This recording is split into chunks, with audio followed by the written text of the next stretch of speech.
आदित्य भारद्वाज जी, राधे राधे महाराज जी। महाराज जी, जीवन में तनाव होने का मूल कारण क्या है? उसे पहचानना कैसे जा सकता? अज्ञान, भ्रम। उसी अज्ञान भ्रम से हमारे अंदर कामनाएं उत्पन्न होती हैं, और जब कामनाओं की पूर्ति नहीं होती तो हमारे अंदर असंतुष्टता आती है। हमारे कामा संजायते क्रोधा, हमारी बुद्धि मलिन होने लगती है। कामनाओं की पूर्ति में भी लोभ जागृत होता है और भोगने की इच्छा जागृत होती है। कामना की पूर्ति में बाधा पड़ने पर क्रोध जागृत होता है। क्रोध हमारी स्मृति को छीनता है। स्मृति में मूढ़ता आती है, बुद्धि नष्ट हो जाती है। बस वो तनाव, जिसे डिप्रेशन कहते हैं ना, तो डिप्रेशन होना शुरू हो जाता है। विषयों का जो चिंतन है, यही नाश की जड़ है। और अज्ञान के कारण हमको ऐसा लगता है कि यदि हमें मनमानी विषय भोगने को मिल जाए तो सुखी हो जाए। देखो, हमें जो धन प्रिय है ना, वो धन नहीं प्रिय है, धन से विषय मिलते हैं इसलिए प्रिय है।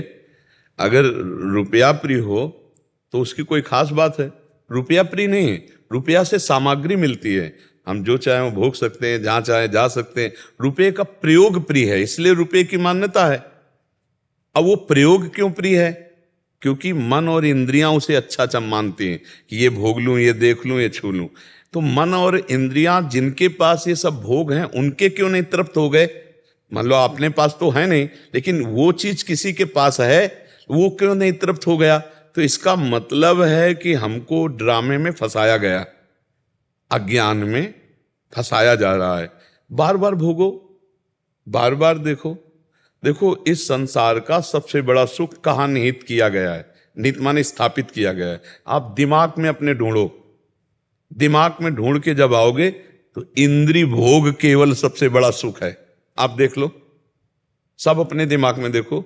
मैं पढ़ लिख करके अच्छा नौकरी करूं या व्यापार करूं, खूब धन कमाऊं, धन कमाकर मकान बनाऊं और सुंदर ब्याह करूं, खूब खाने पीने की सामग्री हो, बढ़िया हमारे पास मित्र हो जो हमारी अर्धांगिनी हो, मन मानी जो मैं चाहूं वैसा भोगूं।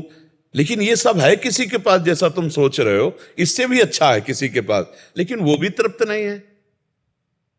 विडंबना है कि जिस शरीर को देखकर तुम चाहते हो ऐसा हो तो मैं सुखी हो जाऊं, उसी को कोई भोग रहा है और वो उधर से निरपेक्ष, वो किसी तीसरे की तरफ देख रहा है, और वो तीसरा जिसके ऊपर वो चौथे की तरफ देख रहा है। यह है क्या? बड़ा सूक्ष्म विषय है। अगर इसको देखा जाए तो यह है क्या? बोले अज्ञान। ये सबका मूल जड़ अज्ञान है, जिसमें हम फंस रहे हैं, जिसमें हमारे को अब निकलना होगा। वो निकलने के लिए अध्यात्म है, अध्यात्म ही निकाल सकता है, अन्यथा बहुत बुरी तरह से अपने लोग दलदल में फंस गए। दलदल में नहीं, मन डरता है। अगर छोड़ने की बात सोच लो तो मन भयभीत हो जाता है, ऐसा लगता है फिर संसार में रह क्या गया।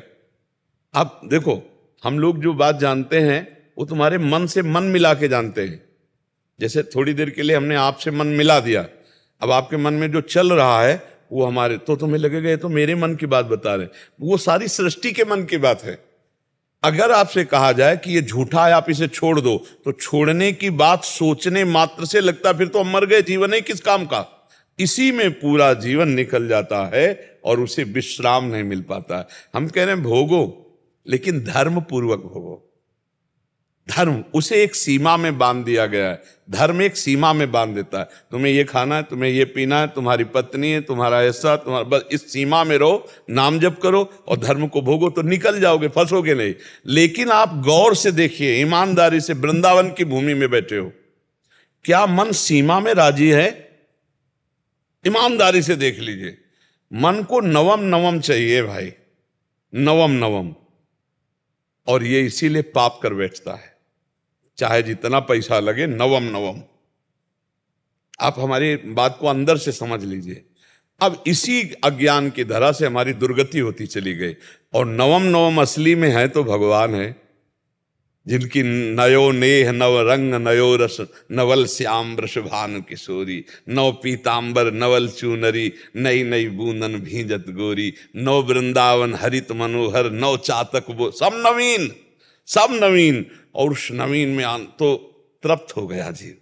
मन विश्राम बिना भगवान के नहीं मिलेगा, इसलिए हम सबसे प्रार्थना करते हैं कि थोड़ी हमारी बात मान करके पहले गंदे दृश्य देखना बंद करो, गंदी बातें बोलना बंद करो, गंदी क्रियाएं करना बंद करो, तब तुम्हारे गंदे विचार छूट जाएंगे। और गंदे विचार छूटे, पॉजिटिव हुए कि हर परिस्थिति में आप आनंदित रहोगे। परिस्थिति हमें दुख नहीं दे सकती यदि हमारे विचार सही हैं। जिसे सुख चाहिए उसे कष्ट होता है, और जो सुख में स्थित है उसको कष्ट क्या पहुंचाए। थोड़ी सी दवा इतनी सुन्न वाली कष्ट को नहीं होने देती, और चित्त भगवान में जोड़ दो कष्ट होगा। बड़े से बड़े कष्ट को हंस के सहा जाता है। तो बच्चा डिप्रेशन क्यों, दिमाग में भार क्यों?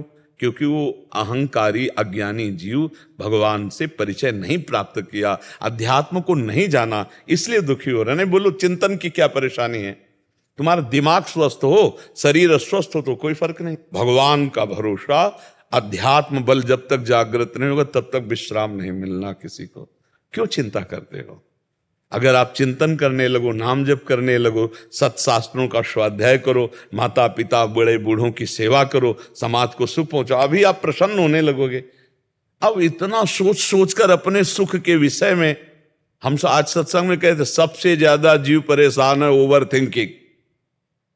परेशानी सबसे ज्यादा है, सामने भोजन रखा है, खाकर उसका आनंद नहीं ले रहा, परसों क्या होगा, कल क्या होगा, आज जो अभी इसका स्वाद तो ले, इसका तो वो तो गया है, वो तो परसों के लिए वो परेशान है, ओवर थिंकिंग में परेशान है।